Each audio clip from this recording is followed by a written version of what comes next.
जैन साथियों, आज पार्लियामेंट के अंदर सभी दलों की मीटिंग थी। उस सर्वदलीय बैठक में मैंने अडानी के भ्रष्टाचार का मुद्दा उठाया। अडानी का भ्रष्टाचार जो पिछले 3-4 दिनों से काफी चर्चा में है। और यह भ्रष्टाचार क्या है? अडानी जो नरेंद्र मोदी जी के करीबी मित्र माने जाते हैं, जिनको मोदी सरकार ने पोर्ट दे दिया, एयरपोर्ट दे दिया, माइनिंग दे दी, जिसको मोदी सरकार ने सीमेंट की फैक्ट्रियां दे दी, जिसको मोदी सरकार ने बिजली के ठेके दे दिए, पानी के ठेके दे दिए, यानी कि सब कुछ उसके नाम पर नीलाम करते जा रहे हैं। उस अडानी ने एक ऐसा फाइनेंशियल फ्रॉड किया, एक ऐसा वित्तीय भ्रष्टाचार किया है जिसको आप सुनेंगे तो हैरान हो जाएंगे। आपको मालूम है, अचानक अडानी दुनिया के दूसरे नंबर के अमीर बन गए। उस वक्त भी मैंने कहा था कि ये दुनिया के 2 नंबरी अमीर बने हैं, और आज वो 2 नंबरी वाली बात सही साबित हो रही है। अब उनका जो अमीरों की सूची में उनका नंबर है वो लगातार गिर रहा है। वो 8वें नंबर पे पहुंच चुके हैं, क्योंकि झूठ का पहाड़ उन्होंने खड़ा किया था, क्योंकि भ्रष्टाचार की बुनियाद पर वो अमीर बने थे। और जब उस भ्रष्टाचार का खुलासा हुआ तो उनका वो पहाड़ ताश के पत्ते की तरह बिखर गया। और ये भ्रष्टाचार क्या है? अडानी ने टैक्स हेवन कंट्रीज, यानी कि ऐसे देश जहां पर कर की छूट होती है, आप पैसे रख सकते हैं, आप कंपनियां बना सकते हैं, आप पैसे कहां से ला रहे हैं इसका सोर्स बताने की आपको जरूरत नहीं पड़ती है। उन सारे देशों से, उन टैक्स हेवन कंट्रीज से अपनी ही कंपनी का शेयर खरीदा जो भारत में उसकी कंपनियां हैं। और यह शेयर क्यों खरीदा? क्योंकि अपनी कंपनियों के शेयर के दाम उसको बढ़ाने थे। यानी कि कंपनी मुनाफे में हो और लोग उसके शेयर खरीद रहे हो और शेयर का दाम बढ़ रहा हो, यह बात नहीं थी। अपने शेयर का दाम फर्जी तरीके से बनाने के लिए फर्जी कंपनियां विदेशों में खोली गई, और मॉरिशस जैसे देश से, एंटीगुआ जैसे देश से, वहां से कंपनियां बनाकर अपने ही शेयर खरीद के शेयर के दाम बढ़ाए गए। अब आप पूछेंगे, अपनी कंपनी का शेयर का दाम बढ़ा के उसको क्या हासिल हुआ? जब अपनी कंपनी के शेयर के दाम उसने बढ़ाए तो कंपनी की शेयर की वैल्यू बढ़ गई, और उस शेयर की वैल्यू बढ़ने के आधार पर, शेयर की वैल्यू फर्जी तरीके से ओवर वैल्यू करने के आधार पर, शेयर के नाम पर लाखों करोड़ रुपए का कर्जा बैंकों से उसने उठा लिया। अडानी के ऊपर करीब करीब 2.5 लाख करोड़ रुपए का कर्जा है, और एक पहले भी रिपोर्ट आ चुकी है कि 74,000 करोड़ रुपए भारत सरकार, यानी कि नरेंद्र मोदी जी की सरकार, उसके माफ कर चुकी है। अपनी कंपनी के शेयर के दाम बढ़ाकर, फर्जी तरीके से दाम बढ़ाकर, LIC से, SBI से, जहां पर जनता की गाढ़ी कमाई का पैसा जमा होता है, वहां से लाखों करोड़ रुपए का कर्ज ले लिया। LIC को निर्देश दिया भारत की सरकार ने कि अडानी के शेयर खरीदो। और आपको मालूम है LIC ने कितना शेयर खरीदा है अडानी का? 87,000 करोड़ रुपए का शेयर खरीदा है। इसी प्रकार से हजारों करोड़ का कर्ज SBI ने दिया है और तमाम बैंकों ने दिया है। तो आप कल्पना कीजिए कि कितना बड़ा भ्रष्टाचार है। LIC में लोग अपनी जिंदगी की गाढ़ी कमाई का पैसा लगाते हैं, SBI में लोग अपनी जिंदगी की गाढ़ी कमाई का पैसा जमा करते हैं। क्या नारा है LIC का? जिंदगी के साथ भी और जिंदगी के बाद भी। यानी कि ईश्वर ना करे कि आपके साथ कोई दुर्घटना हो जाए तो आपके परिवार का सहारा बनेगा LIC।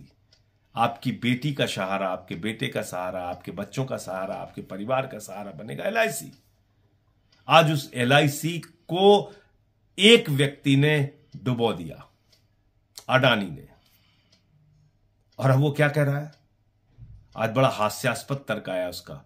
उसने कहा हिंडनबर्ग की रिपोर्ट राष्ट्रवाद पे हमला है।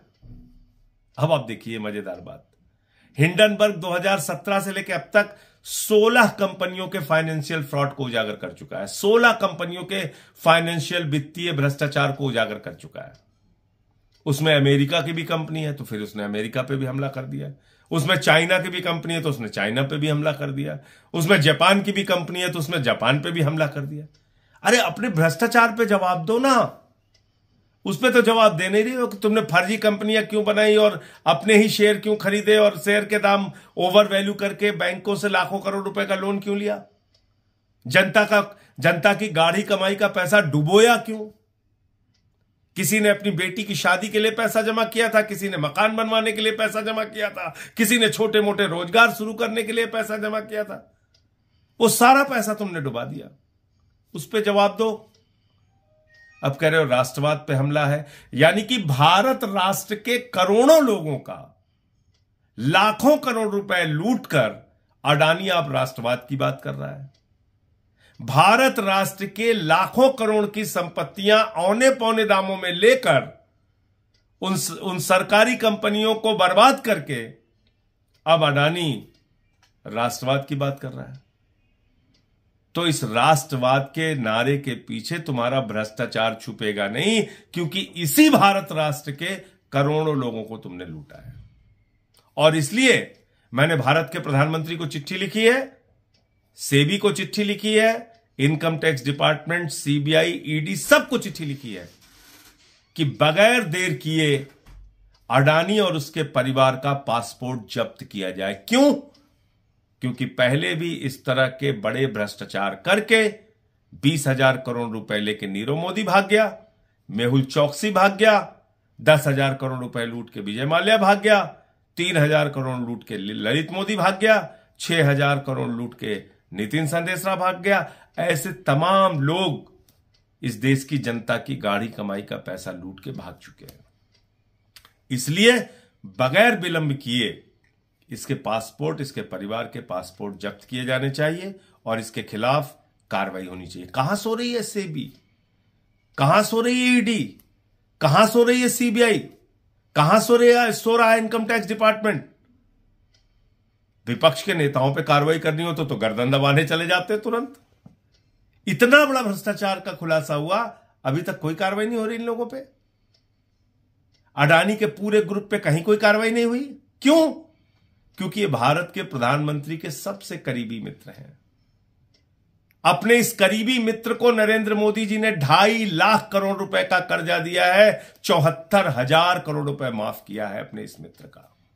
आप कल्पना कीजिए, आपको अगर नौकरी देने की बात आती है तो कहते हैं -20 डिग्री टेम्परेचर में देश की सेवा करो और 4 साल के बाद रिटायर होकर दर दर की ठोकरें खाओ, अग्निवीर बन जाओ। और आपके लिए रोजगार नहीं, आपके लिए दवाएं नहीं, आपके लिए दूध नहीं, आटा दाल चावल सब महंगा कर दिया। लेकिन एक अडानी के नाम पर पूरा देश गिरवी रखने को तैयार है ये सरकार। इसलिए आज मैंने सर्वदलीय बैठक में मांग की है कि इन मुद्दों के ऊपर सदन में चर्चा कराई जाए और अडानी का जो भ्रष्टाचार है उसके बारे में सरकार जवाब दे।